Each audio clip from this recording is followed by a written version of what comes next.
بسم اللہ الرحمن الرحیم۔ سوشل میڈیا پر اس وقت یہ ویڈیو بہت زیادہ وائرل ہو رہی ہے۔ یہ لبنان کی ویڈیو ہے، وہاں کی مسجد کے امام صاحب ہیں، یہ بچوں کے ساتھ میں فٹ بال کھیل رہے ہیں، بچوں کو فٹ بال کھیلنا مسجد کے اندر سکھا رہے ہیں۔ اس ویڈیو کو انہوں نے ریکارڈ کرایا، پھر اس کو شیئر کر دیا ہے۔ تو بہت سے حضرات تو وہ ہیں جو اس پہ تنقید کر رہے ہیں، لیکن کچھ حضرات وہ بھی ہیں جو اس کی تائید کر رہے ہیں اور اس کی بڑی تعریف کی جا رہی ہے کہ تو بہت اچھا ہے۔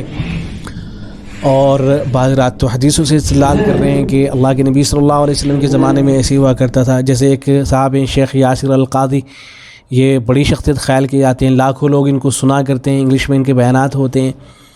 تو انہوں نے یہاں تک کہہ دیا ہے کہ جو حضرات اس ویڈیو کے اوپر تنقید کر رہے ہیں، اگر اللہ کے نبی صلی اللہ علیہ وسلم کے زمانے میں ہوتے تو اللہ کے نبی صلی اللہ علیہ وسلم پر تنقید کر رہے ہوتے، اس لیے کہ اللہ کے نبی صلی اللہ علیہ وسلم نے تو حبشیوں کو مسجد میں کھیلنے کی اجازت دی۔ حبشی جو ہے نیزوں وغیرہ سے کھیل رہے تھے، تلواروں سے، تو اس کی اجازت دی گئی۔ تو جب اس کی اجازت ہو سکتی ہے تو فٹ بال کی کیوں اجازت نہیں ہو سکتی ہے؟ اس طرح کی باتیں کی جا رہی ہیں۔ تو جواب میں عرض ہے کہ یہ ساری جاہلانہ باتیں ہیں، یہ صحیح نہیں ہیں۔ مساجد اس لیے نہیں ہوتی ہیں، کسی آدمی کو کھیلنا ہے تو باہر جا کے کھیلے۔ فٹ بال کھیلنا ہے، اتنے میدان پڑے ہوئے ہیں، ان سب کو چھوڑ کر کے مسجد ہی میں کیوں کھیلا جا رہا ہے؟ سمجھ میں نہیں آتا ہے کہ کیا ہو جاتا ہے لوگوں کو۔ بعض لوگوں کا ذہن اس طرح کا ہوتا ہے، کوئی روایت ان کے سامنے آتی ہے تو یہ سوچتے ہیں کہ بس یہی سنت ہے، اس پہ عمل کر لینا چاہیے، چاہے اس کا مطلب کچھ بھی ہو۔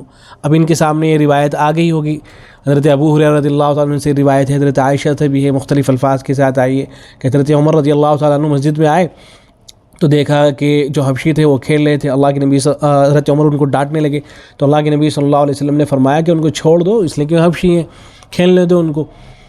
تو اب اسی سے استدلال کرنا شروع کر دیا کہ اللہ کے نبی صلی اللہ علیہ وسلم نے تو اجازت دے دی ہے، لہذا کھیلا جا سکتا ہے، فٹ بال کھیل سکتے ہیں آپ۔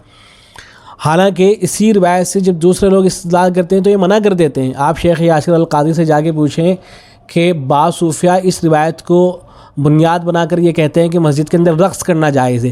مسجد کے اندر جو بعض صوفیہ رقص کرتے ہیں، عجیب طرح سے وہ گول گول گھومتے ہیں، تو کیا اس کی اجازت ہے؟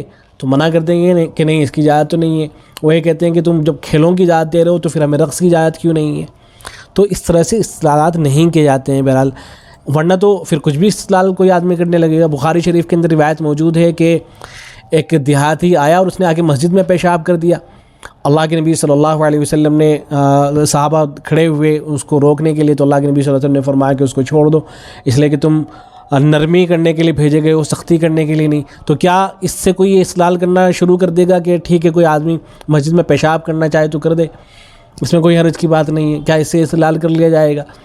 یا کوئی گرل فرینڈ بوائے فرینڈ مسجد میں جا کے ہاتھ پکڑ کے بیٹھ جائے اور یہ کہنا شروع کر دے گا کہ حدیث کے اندر تو کہیں ممانعت نہیں آئی ہے، منع نہیں کیا گیا ہے، تو کیا ان ساری چیزوں کی اجازت دے دی جائے گی؟ ظاہر ہے سب کی سب جاہلانہ باتیں ہیں۔ مساجد اس لیے نہیں ہوتی ہیں، بلکہ مسجد اس لیے ہوتی ہیں فی بیوت اذن اللہ ان ترفع ویذکر فیہا اسمہ یسبح لہ فیہا بالغدو والآصال، وہاں اللہ کا ذکر کیا جاتا ہے، نمازیں پڑھی جاتی ہیں، ذکر و اذکار کے لیے مسجدیں ہوا کرتی ہیں۔ اور اسی آیت سے اہل علم نے یہ بھی استدلال کیا ہے کہ جو حبشیوں والا واقعہ تھا یہ اس آیت سے منسوخ ہو گیا ہے۔ اور بعد اہل علم کا خیال یہ ہے کہ اللہ کے نبی صلی اللہ علیہ وسلم نے ان حبشیوں کو اس لیے اجازت دی تھی، اس لیے کہ وہ نئے نئے مسلمان ہوئے تھے، ان کی تالیف قلب کے لیے، ان کے دل کو اسلام کی طرف مائل کرنے کے لیے اجازت دے دی گئی تھی۔ اور بعد اہل علم یہ بھی کہتے ہیں، جیسے مولانا علی قاری رحمۃ اللہ علیہ نے لکھا ہے کہ در حقیقت وہ مسجد کے اندر کھیل ہی نہیں رہے تھے، بلکہ وہ مسجد کے باہر کا حصہ تھا، باہر کھیل رہے تھے۔